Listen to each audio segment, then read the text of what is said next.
Bring me to the forest. The forest snow had started to melt and seeds were growing, or so Thule told me after coming back from the forest. Kids going to the forest for gathering meant that my horrible hibernation was over.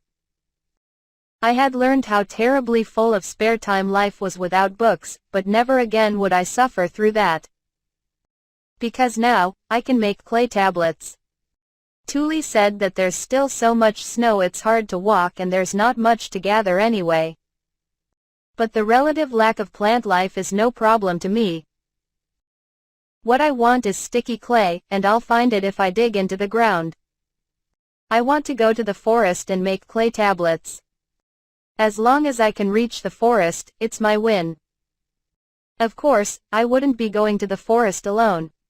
I needed Thule by my side, to keep an eye on me. Which meant I needed to do a little more begging. Please, Thule, I said while sliding up to her. I want to go to the forest too. I want to be friends with everyone. Please take me with you to the forest. No way. You can't walk that far. Her response was the exact same as last time. But if I backed down, it was all over. I had to resolve her lack of trust. I've gotten a little stronger. If I can't walk that far, I'll just wait at the gate. Please.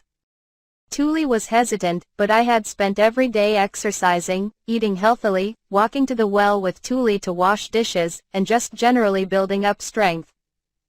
I should be strong enough to go by now. Only if Dad says okay. Thule gave up on shaking me off and dumped the responsibility onto Dad. That was inevitable anyway, since he would need to take care of me if I had to stop at the gate. I shifted my sights to convincing Dad. Dad, can I go to the forest too? I haven't gotten any fevers lately. Good point. I had been very careful over the winter, so I only got fevers and passed out 5 times total. That's a lot less, okay? My family was really impressed. They're like, wow, that's amazing, you're doing so much better. And they mean it. Not being bedridden with fevers all the time meant that I could eat decent meals more often, which naturally meant that I ended up with more nutrition, and I started growing a bit more. I wasn't as tall as the average kid my age, but I had definitely gotten stronger. Probably. If I really can't make it, I'll just rest at the gate. Please? Please? Dad fell into thought. The fact he didn't turn me down immediately like Thule gave me hope. I kept up my attack, wanting his permission no matter what. I just need to get used to it. There are 3-year-olds that go to the forest, right? There's no way I can't go myself. That's true, but those are the 3-year-olds so packed with energy that they rampage around the house. Their parents are basically kicking them out, alright? So I can go to the forest if I throw a tantrum? No need for that. Don't be dumb. I was desperate to get Dad's permission because once spring came Mom would start working again, which meant that I would need to go to Gerda's place for babysitting again. That place was horrible for me, mentally and emotionally. I hated it there. I'd avoid going there again at any cost. I didn't want to see kids getting neglected. Dad, you're worried about me not being strong enough, right? Well, what can I do, then? What will make you willing to let me go? Good question. Dad closed his eyes to think. I waited patiently for his answer. Stop at the gate for now. At the gate? How long is for now? Until you can walk to it on your own. You can go to the forest once you can keep up with everyone. In other words, he wasn't letting me go to the forest that easily. I got the feeling that the clay tablets of my dreams had gotten a little further away. But getting strong enough to walk to the gate on my own was absolutely necessary for Dad to trust me despite my history of weakness. Well, it's not going to the forest, but at least this way I don't have to go to Mrs. Gerda's. Okay. That works for me, Dad. I nodded and saw Dad's expression soften with relief. He probably thought that if I had refused, I actually would have thrown a tantrum. Hey, Dad. Does this mean I'll be walking home after reaching the gate? No. You can stay and have Otto teach you letters. Wait. Really? Dad got that jealous over Otto teaching me letters, and now he doesn't mind at all? What in the world happened to him? I tilted my head in confusion as Dad furrowed his brows a little. Your body's weak, mine. But Otto said you're smart. He said you'd have no problem getting a job that uses your head. The best thing I can do is let him teach you letters. The more you know, the easier that'll be. Otto had understood my musclehead father's love for his daughters and given him the perfect argument to convince him. I was so grateful that I could almost cry. I hadn't expected at all that he would officially let Otto be my teacher. I was thinking you'd be a good fit for a job that uses your hands, but Otto told me jobs that take smarts pay better, and they'll be easier on your body. Jobs that take smarts? What kind of jobs are those? I couldn't imagine what kind of jobs there would be in this world for smart people. Were there really any jobs where I could just use my head? Well, he said there are people that write paperwork for administrators and nobles. You could do that at home when you're feeling unwell, no problem. Writing paperwork for others? That was probably similar to a paralegal back in Japan. That was definitely the kind of job I could do at home, as long as I was qualified. Though I had no idea what getting qualified would imply.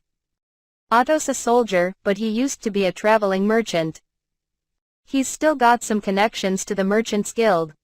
Your mother and I can't introduce you to many jobs you'd be good at, so don't waste what you have with Otto. Dad sure has gotten mature about this, huh? Thanks, Dad. I'll do my best. As Dad ruffled my hair, I turned to look at Tuli. Tuli, will you help? You won't make it. Tuli shook her head. She also took good care of me as her little sister, helping me with whatever I needed, but she wouldn't budge on taking me to the forest. Dad seemed like he was on Tuli's side there, so he just nodded gravely. I know she won't. Not now. But mine's the one who'll suffer if she can't make it to the forest. That's true, but she'll get in the way. She will. Right now, she's a burden on everyone. Both Tuli and Dad considered me a burden. Dead weight. I knew it was true, but hearing them say it right in front of me really did hurt. She needs to get strong enough to walk as fast as everyone else first. Until then, she'll stop at the gate. I'll walk with her until she can reach the gate. Once she gets strong enough for that, I'll want your help, Tuli. In that case, I'll do my best. Tuli, with her strong sense of responsibility, gave a big nod. But I just slumped my shoulders. My family had utterly no faith in my strength whatsoever, just like always. I can't believe they think I won't even make it to the gate. Don't they know I barely get out of breath walking to the well now? Sheesh. The next day, I went to the gate with Dad in the late morning, when the sun was already high up. I could only go to the gate with him when he had noon duty. There were 3 shifts at the gates. Morning duty, from the opening of the gates to noon, noon duty, from noon to the closing of the gates, and night duty, from the closing of the gates to the opening of the gates. Until I could walk to the gate on my own. I would need to walk with Dad on the way there and then, depending on my health, either wait for Tuli to come back from the forest or wait for Dad to finish work so I could go home with him. Don't push yourself too hard, sweetie. Keep a close eye on mine, Gunther. Yeah, course. Let's go, mine. Bye-bye. I waved Mom goodbye as she looked on with worry, and then held hands with Dad as we walked to the gate. I had built up enough strength that I didn't need to rest as soon as we reached the bottom of the stairs, but by the time we reached the main street, I was already a little out of breath. You know. Now that I think about it, I've never walked to the gate on my own before. Someone's always carried me on their back or shoulders, not to mention the cart. Feeling all right, mine? I'm still. Okay. If I gave in too soon, he might never let me go to the forest for the rest of my life. I said I was still okay to avoid that, but I really wasn't okay at all. My body felt so heavy I wanted to just slump onto the ground. You don't look okay at all, you know.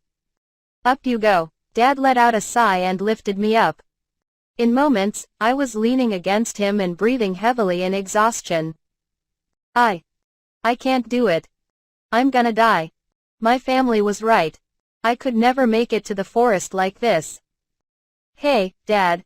Otto's going to be teaching me letters now, but is it really okay for me to take that much of his time? What about his own work? Otto worked as a guard. No matter how you looked at it, teaching me to read had nothing to do with his job. We have 5 apprentices that finished their spring baptisms. Part of Otto's job is to teach them to read. It was important for a guard to be at least somewhat literate. If they couldn't read and write the names of people and their jobs, they couldn't do their job properly. So he's going to teach me with them? Yeah, pretty much. But you're not gonna participate as an apprentice guard. You're Otto's assistant. Assistant? Is that really gonna work with a kid like me? There's no getting around the fact that I look like a 3-year-old girl. I don't think anyone will buy that I'm Otto's assistant. Mine. You helped Otto with his work, didn't you? Well, with the budget reports and stuff. But all I did was a little math. I only helped Otto once. He had mentioned swallowing his pride, so I thought it best not to spread the word and thus didn't tell Dad about it. But it seemed that Otto did report it, under fear of getting reprimanded otherwise. Yeah. Otto's been saying for a long time that work's too much for him to handle alone, but nobody has been good enough at math to help. He himself said he wants to teach you letters and make you his assistant. I had asked to learn letters in return for helping him with work, but it looked like he wasn't joking when he said he wanted me to be his assistant. From his perspective, you're gonna be his assistant, but we can't actually give work to a kid that hasn't been baptized yet. So officially speaking, you're just going to the gate to learn letters. Your payment is in slate pens. When you're sick, you don't have to go. Otto was real serious about convincing me. Said I wouldn't find a cheaper helper for him anywhere. To sum things up, they wanted me to help Otto with his paperwork while he taught me to read. Preparations for next year's budget season, I could guess.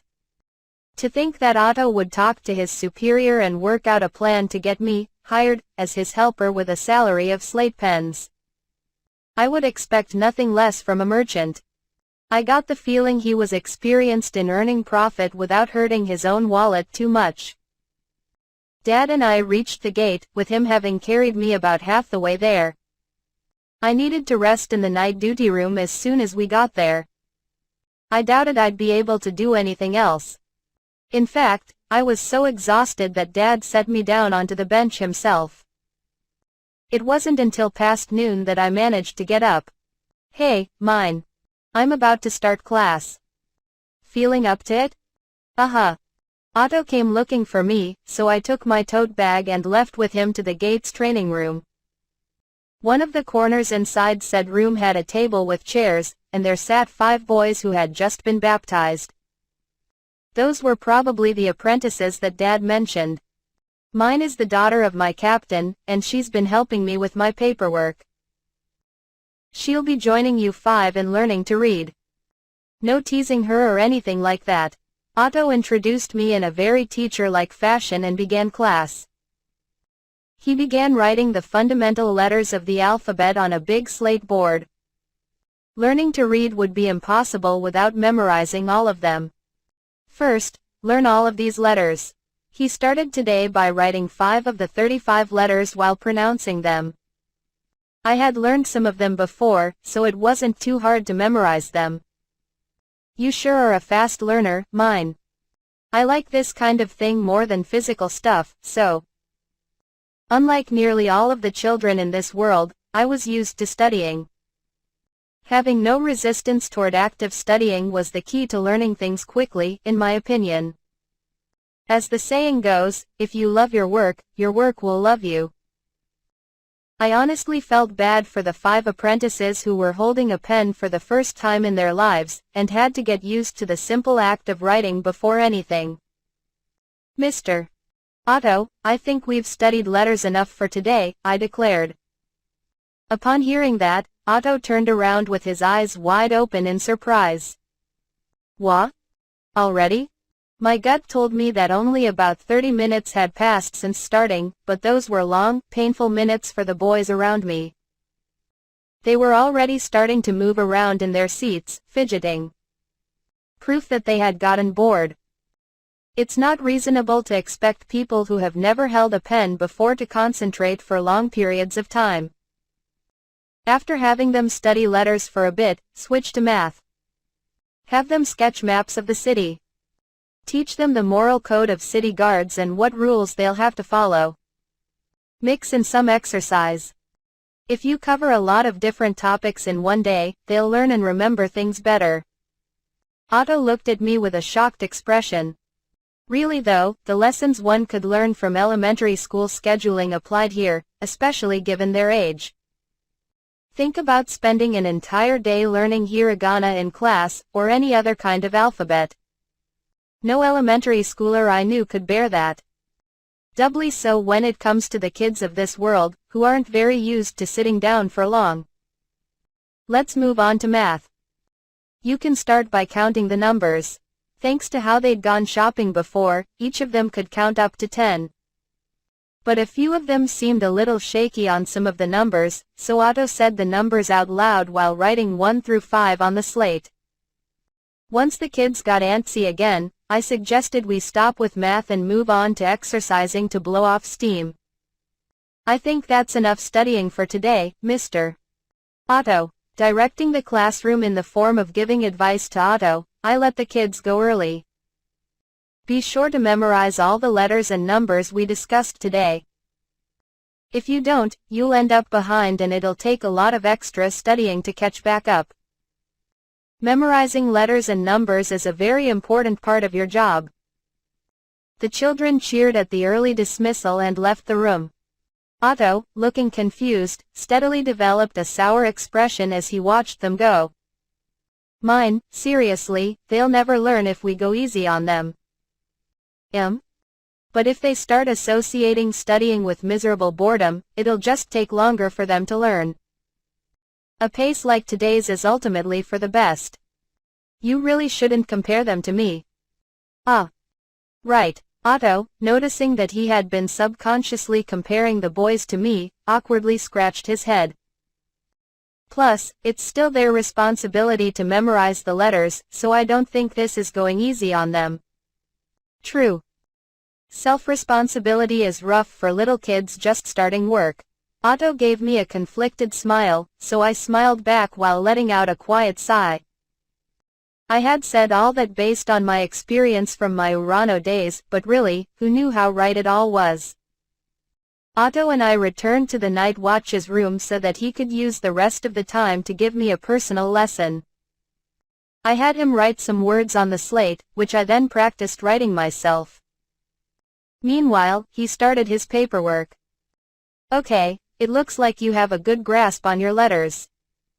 I think now's a good time to start teaching you words. I'll start with the ones we use all the time. And so, since I had mastered the alphabet, Otto started to teach me words.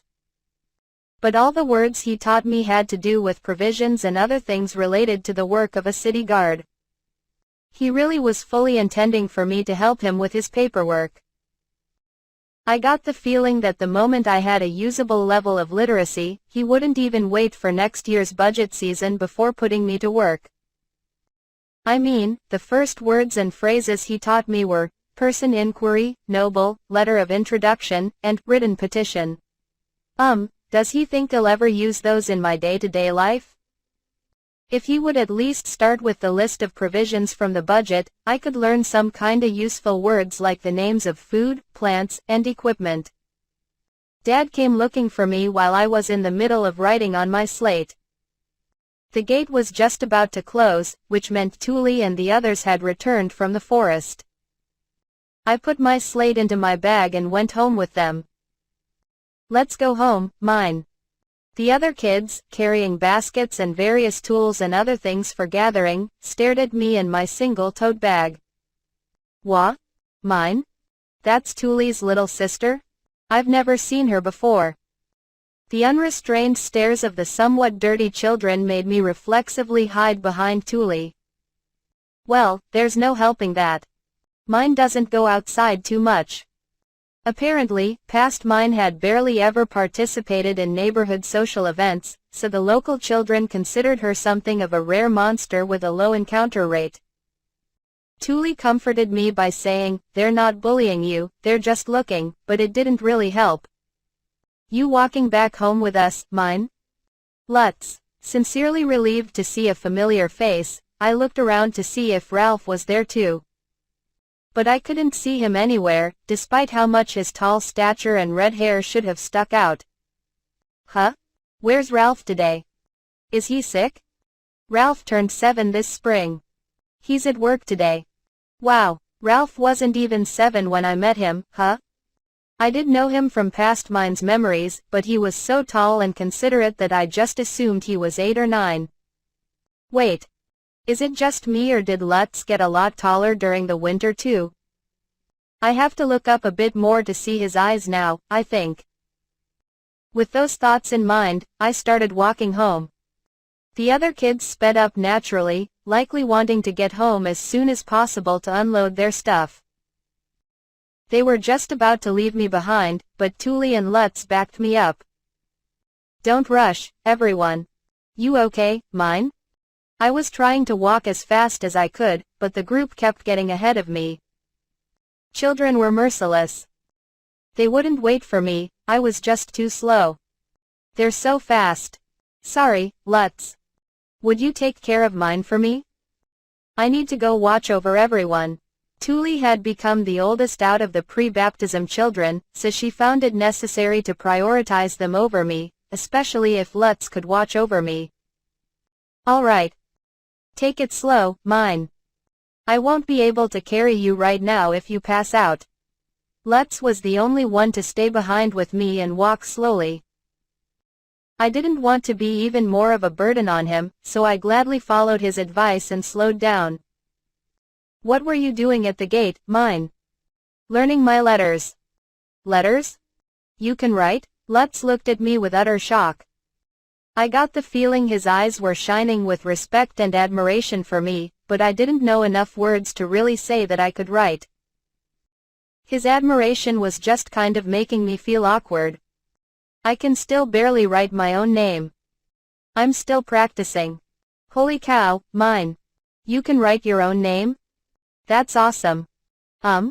He looks even more impressed now, somehow. I really didn't think anyone would get this impressed by me being able to write my name. But thinking about it, I remember Otto mentioning that in a rural village only the town chief will know how to read and write, and that Dad was pretty amazing just for being able to write names. I'd looked down on him, thinking that it was obvious to be able to do that much, but in truth I should have been impressed. I now understand just how important being able to help with paperwork really is. Which explained why Otto was more invested in teaching me, rather than his fellow soldiers. Someone satisfied with just writing names would never be able to help with paperwork. Ha. Ha.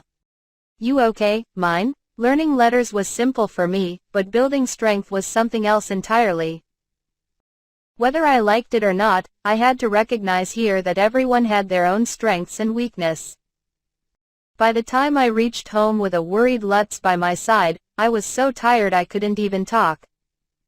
As expected, I caught a fever and ended up in bed for 2 days. Goodness gracious, I told you not to push yourself. Mom was peeved, but I really had gotten stronger. A fever that normally would have knocked me out of commission for 5 days only lasted 2.